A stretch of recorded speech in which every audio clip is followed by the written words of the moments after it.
What's going on, everybody? It's your boy, Y'all Real. Welcome to another installment of Spilling All the Tea. Got some reality tea for you guys. It is going to be R&B Divas LA Season 3, Episode 2. Just want to say, do apologize for the tardiness of it. Again, when I was finally able to get the video to watch it, it was time for me to literally start getting ready for work. So, pretty much woke up and literally like 7 minutes after waking up, boom, there the video was, but couldn't watch it then, so. Sorry, guys. But, with that being said, hey, we're going to get into this dang on recap. So, spilling all the tea, of course. Gotta have me some tea right here. And, of course, gotta go ahead and hit my vape.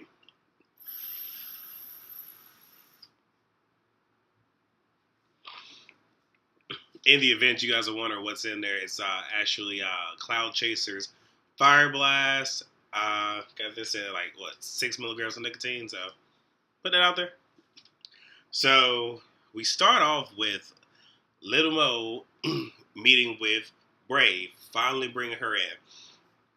Now I know I said that I think I said that I wasn't going to look into who she or Stacey Francis were, and when she introduced herself, there was a certain video came up, he ain't with you now though. And I heard it, I was just like, and I saw the video, I was just like, I remember this video. So pretty much I reneged on what I said I wouldn't do.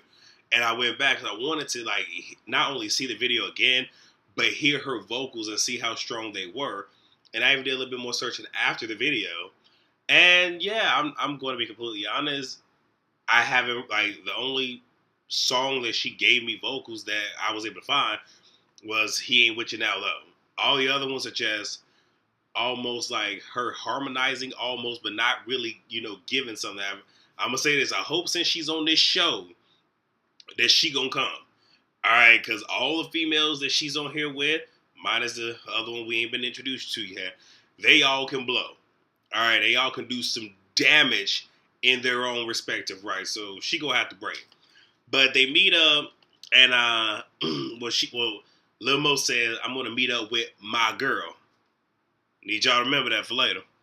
And, she pretty much said she came from the group Rich Girl, and she's currently not only just a solo artist at this point, but she's also independent, which means that, if you guys are following Chrisette, she's going the independent route too, which means that it's like you're pretty much fronting everything. So it's going to be a struggle for her. So we get to Chrisette. She's at home with her mother. And they talk about her starting her own label. Moving on. Get back to Lil Mo and Brave. There's going to be a whole lot of them, Lil Mo Brave. So Lil Mo schedules almost like a sit down, but it's more or less like a meet and greet, for everybody to see her. Now, Miss Chalet, babe, y'all. I don't know how. Okay, Miss Chalet walks in. No shit. I don't know you. A lot of people is like, oh, she wrong for the ears thing. I'm one of those where I don't always have to be the loudest one, but if I walk into a situation and I see somebody, depending on what mood I'm in, who the fuck is that? Who you? Sometimes come out and be like, or, I'll be like, hello, my name is Yarrell. Depending on what mood I'm in and depending on which personality has taken over for that particular session, whatever. So, I was feeling it. Hey, Michelle A is, being 100, from, straight up asking Lil Mo, are you married to him? Like, she's coming direct. I'm here for that. So, Leela is back. Yo, yes, my big booty baby. Yes, love me some Leela. I love that soul, that funk. I love it. I love her. And I'm so happy that she's back. Because, like I said, I like that southernness that she gives you. And she one of those where, y'all think Michelle A just gonna tell her how it is? No. Leela gonna tell her how it is. She gonna call a motherfucking spade a spade. Baby. And she was like, Hoppa, who this woman? I was like, so she pretty much did the same thing, but she did it in a comedic way. But you can't be mad at her for that. You really can't. So Shantae apologized to all the girls and about she apologizes to Leela, for what happened in Puerto Rico and everything else, because she had already, made amends with the other girls, and kind of just a general apology to everybody else. But she did it in front of Brave, and Brave felt kind of uneasy. But at the same time, that's one of those where if she is new to this dynamic, that shouldn't be her first impression of y'all. Just saying. So Brave meets with her manager. Apparently, her video is going to be road tripping. I haven't seen it. If it is out, if it is out, can y'all let me know? Because I read her name earlier. Really, I didn't see road tripping. So I don't know. And her manager pretty much tells her that this video needs to pop because they need a distribution deal and they cannot continue to front the money anymore. So if they can't score a distribution deal, long story short, she gonna be on her own. So Chrisette meets with her lawyers and her mother. Her lawyer, her mother's also there too. Pretty much, it comes out that excuse me, she's literally one day behind. Like her EP is supposed to be 4 tracks. She has 3. She has 1 more, and the lawyer's like they need it like yesterday. So she's behind, and she has to make up for that. So Lil Mo is back with Brave. Lil Mo kind of want to know how Brave felt about the girls. And, here's my whole thing. Brave acted like, I don't know if I truly believe, because she didn't come out and say it, but the way she acted like she ain't seen the motherfucking show or the motherfucking franchise. Come on now. You can't sit here and just sign up for some shit and not do your motherfucking research. If anything, watch the shit so you be like, okay, I know I need to watch out for this motherfucker, because they be on that fuck shit. Okay. Like, it's like you ain't doing your research. Come on now. I know you try to put yourself out there, but fucking up. So, Lil Mo mentions that she ain't never worn lingerie. And that's going to come up in a minute. But Lil Mo, but at the same time, everybody's like, I don't believe that. But in seeing how manly, like I said, she does the wrong panties, but not no lingerie. And seeing, how tomboyish, Lil Mo is, no shade by any means. I can see, it's one of those where it really wasn't that big of a surprise to me. So, get to Grisette. She's in the studio with her brother Lim, and there's a choir to do her song. And Lord, I did not. Didn't write the dang old song down, but it's a spiritual song. And she's mentioned that she's never directed a choir before, and they do it. It sounds beautiful. It really does. It sounds very angelic. Throwback. It was just beautiful, and they went over 4 hours, and it was $200 an hour, so had to pay an extra $800, but she said it was worth it, and for the sound of it, I mean, as long as she can get some money off of it, she'll make it back. So Chrisette wants to have her brother as her first artist, and she reveals that she wasn't the best sister to him, that she cut him off when they were younger because he has, bipolar disorder, and she didn't know how to take it. And I'm going to come back to that in just a second. So the brother, his whole thing, he's feeling like, okay, you're offering me this deal because you feel guilty. And, Chrisette, she's not really spazzing, but she does her whole, and then comes back. Fuck it. I think her ass is bipolar, but that's just me. I said it. Yeah, there it is. And he says he'll think about it. But one thing, you know what? I'll come back to it. So, get to Brave, takes Lil Mo to a lingerie store. Lil Mo Lita James feel that it's too much, where it's just like, Lil Mo is like, look, shit, I want the draws, he want the draws, you know what I'm saying? We don't need all this other shit. Just hop the motherfucker in the shower, hop the fuck out, let's get it on. And, Lita just like, I don't understand why we're going to put all this motherfucking shit on to take the shit off immediately. Makes no fucking sense. I'm not finna sit here and spend $200 on this bullshit. I ain't finna fucking do it. So, Brave had asked Lita, can I read you? Now, when I heard, I was just like, whoa, you brave. You what your name is. You real brave. Can I read you? But I don't know exactly how to explain, but what she was saying is, can I just kind of not necessarily get to know you, but just analyze you right quick so I can pick something that, you might like based off your personality and what you've shown to me. But no, don't say, can you read? Don't do that. Please do not do that. So, get to Chrisette, and, she talks to her mom about the interaction between her and her brother. And here's the only thing I'm going to say. I honestly believe, I'm not going to justify, well, here's the thing. I'm not going to sit here and say Chrisette was right or wrong for cutting off her brother, because here's the thing. We weren't there. We don't know what happened. All right, if I could just be completely honest, there was a time where I cut my fucking brothers off.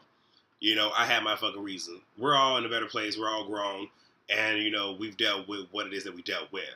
But when somebody has a disorder or something like that, people don't always know what's wrong with that person. So part of what I feel is they probably didn't know what he had, but when they finally figured it out, they had to approach him in a sensitive manner, because it's like his moods would change. But the only thing is it's almost like he can't communicate it to them, or didn't. So they didn't know where he was at, if he was coming or if he was going. So they had to be cautious about how they approached him, because if they approached him the wrong way, he could be in that volatile state and just fucking flip, So I'm like, meh, all right. So get to Brave, doing her choreography. She invites Chrisette. Chrisette walks in and admires her ass.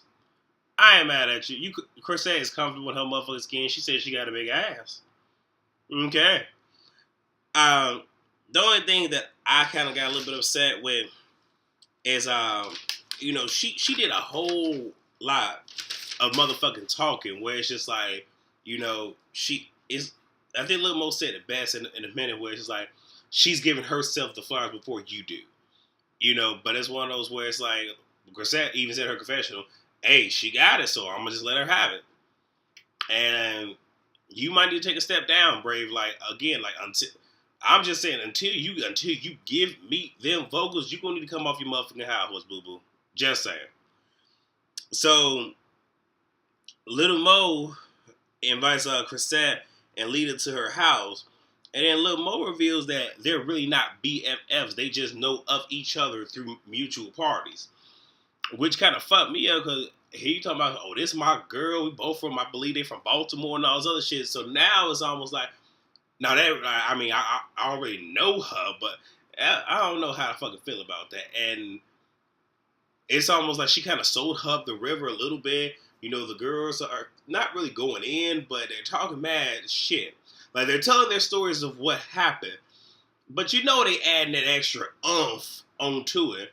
And then, Lil Mo was saying, I hope she ain't crazy. And it's like, I got it. All y'all sitting kumbaya right now, but don't sit here and try to paint somebody to be a fucking problem. Quiet as kept. The problem has not made it in yet, okay? The hurricane has not come. But the warning, the sirens are going off. I just want y'all to know. So, we're at Chrisette's party. If I didn't mention with her party, she wanted everybody to wear angel wings. And that's what the girls pretty much got at the Longest Race place. And, she says that it's official. She has enough songs for her EP. And she asked her brother, if he was going to accept her offer. He said yes. And then they began to sing the song. I actually did write it down here. She, along with the choir, performed Make Us One. And I don't know what she was tapping on, but it was mostly just her tapping something to keep the beat. And everybody was just singing in harmony. And I love that. I really do. Like I said, I've been in the choir and, a male acapella group. And it was like, it's all about us relying on our voices and letting that, be, that's the music, no instruments, just using your voice and, letting the anointing touch, just come out and touch somebody. So, it was so beautiful. And it sounded beautiful in the studio, and it sounded, the exact same, when she did live. So, it was awesome. So that was pretty much the review. Again, there's not a whole lot of drama, but I was a little bit upset because it seemed like they were trying to create drama. Brave. Again, I'm gonna need you to just take. I'm not saying have no seats, but take a step back. Now you doing a little bit too much. You gonna make me not like you now. Okay, gonna make me not like you. But I mean, so far everything's cool. It appears in the next episode that there's going to be an issue between who is that? Lil Mo and Michelle A. Sorry for the abruptness. Somebody was knocking on my dodo. So and actually I had to take it. It was actually business related and all that good jazz. But yeah, it appears there's gonna be some issues between Michelle A and Lil Mo. And just the norm. I can't speak for anybody else. The two main things that I am looking forward to is I want to hear Brave Blow. That's all I want to hear. I just want to hear this girl sit here and give me as many octaves as she can fucking give me. And I'm waiting for this new one, Stacey Francis, to come on and go ahead and bring that drama. That's all I'm waiting for. So with that being said, you guys, that is my review for R&B Divas LA Season 3, Episode 2. As always, you guys know what to do. Rate, comment, subscribe. Any question you'd like to email me at spillingallthetea@gmail.com. The email address is down below. Also, you can follow me on Twitter at tspilling, which is also down below.